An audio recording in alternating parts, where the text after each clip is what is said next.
This is the 11/16" drill bit I like to use to drill through the top of the bait stations. And it's the perfect size hole. It's a nice paddle bit. They're only about $7 or $8. And if the bait station's shorter, what I like to do is I like to use this extender right here.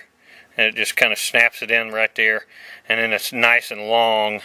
And it'll go right through the bottom of the bait station. So you want to drill through the top of the bait station with the paddle bit. And then what you do is you'll take your retrofit here and you just drop it right in the bait station.